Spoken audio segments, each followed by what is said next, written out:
Chers compatriotes, là où que vous soyez, je vous salue. Que vous soyez en Occident ou sur le continent africain. Chers compatriotes, arabo-africains, afro-musulmans, arabo-musulmans.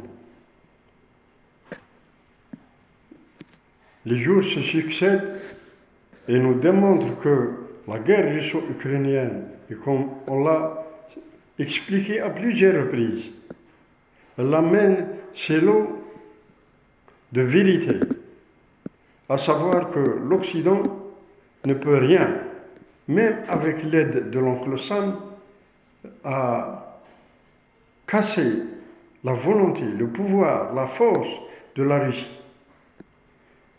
Et les 27 pays européens et d'autres pays qui ne sont pas dans la CE, qui sont un peu loin, comme la Nouvelle-Zélande, l'Australie, et certains pays aussi d'Amérique latine qui sont alliés aux États-Unis, en plus des États-Unis, tout ce monde-là contre la Russie. Et la guerre continue. Et elle continuera.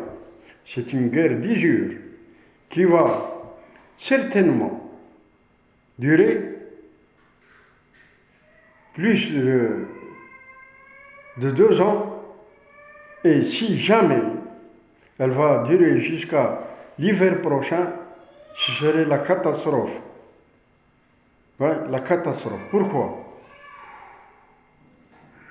La hausse des prix dans tous les domaines, y compris les prix de l'énergie, c'est-à-dire du pétrole et du gaz, et de l'électricité, bien sûr, vont amener l'Occident, c'est-à-dire les Européens en particulier, à subir de plein fouet, à subir cette hausse qui ne peuvent plus la contenir. Parce que ça va gangréner une hausse des prix de toutes les matières premières, de toutes les matières alimentaires, de tous les produits finis et semi-finis que le citoyen européen ne peut plus payer. Ça, c'est sûr. Le citoyen européen ne pourra plus payer l'électricité, ni le gaz, ni l'essence. Et il ne peut pas parce que c'est plus dans ses moyens. Parce que l'augmentation des salaires ne suit pas. Parce que les entreprises mettent la clé sous le paillasson et sont en train bien sûr, de libérer leur personnel et ainsi ou déménager dans des pays plus attractifs dans tous les domaines et des pays où l'énergie, c'est-à-dire le gaz, le pétrole, l'électricité sont à prix faible, alors ces entreprises-là vont déménager. Et la libération de plusieurs milliers ou centaines de milliers de personnes en Occident va créer des problèmes, ça c'est sûr. Ça à l'approche de l'hiver prochain. Et d'ici là, il y aura une autre affaire. Il y aura une adhésion de 26 pays émergents dans ce qu'on appelle les BRICS. Cette nouvelle organisation qui a décidé d'avoir une nouvelle banque de développement à elle et une nouvelle monnaie avec elle, par laquelle elle commerce entre les pays qui seront membres de cette organisation, c'est la catastrophe pour le dollar américain, pour le pétrodollar et pour l'euro bien sûr. Et ça sera une fin fatale à l'Occident. Donc la guerre russo-ukrainienne continue d'avoir des conséquences négatives pour les pays européens, c'est sûr. C'est dans ce cadre-là que la réunion prochaine des BRICS en Afrique du Sud va mettre 2 points essentiels à discuter par les chefs de l'État. La première, c'est la liste des 26 pays qui veulent adhérer coûte que coûte aux BRICS et l'élargissement de ceux qui peuvent financer la nouvelle banque de développement appartenant aux BRICS.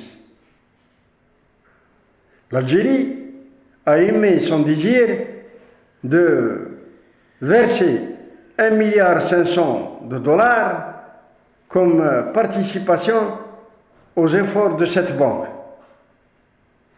Il y aura bien sûr, les pays comme l'Arabie Saoudite, l'Indonésie, la Turquie, le Nigeria, l'Égypte, l'Argentine. Alors, tous ces pays-là, le Venezuela, l'Iran, donc des pays qui sont en partie des grands producteurs de pétrole et de gaz. Les BRICS, si jamais ils continueront dans leur lancée et vont fédérer ces pays-là, ces 26 qui frappent à la porte, et lorsque la nouvelle banque de développement appartenant aux BRICS aura un capital conséquent, c'est-à-dire de plusieurs dizaines de milliards ou voire centaines de milliards de dollars dans son compte, alors sa monnaie qui sera alignée selon certains analystes sur l'once d'or au prix actuel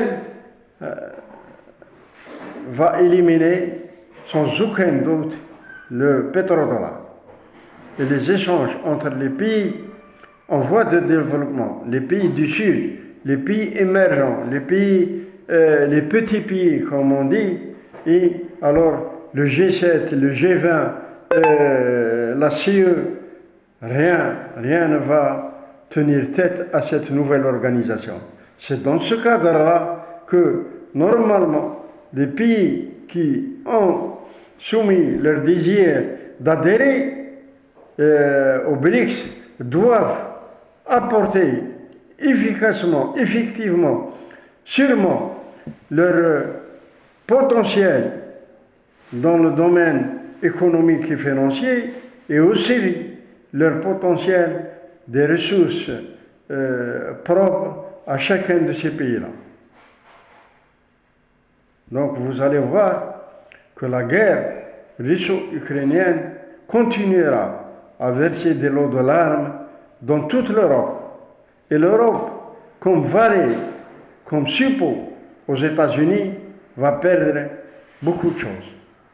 Et surtout, l'Europe va perdre son intégrité, va perdre son indépendance, va perdre tout ce qu'elle a pu accumuler pendant des siècles comme vol et spoliation des autres pays et notamment des pays africains. À bon entendeur, salut.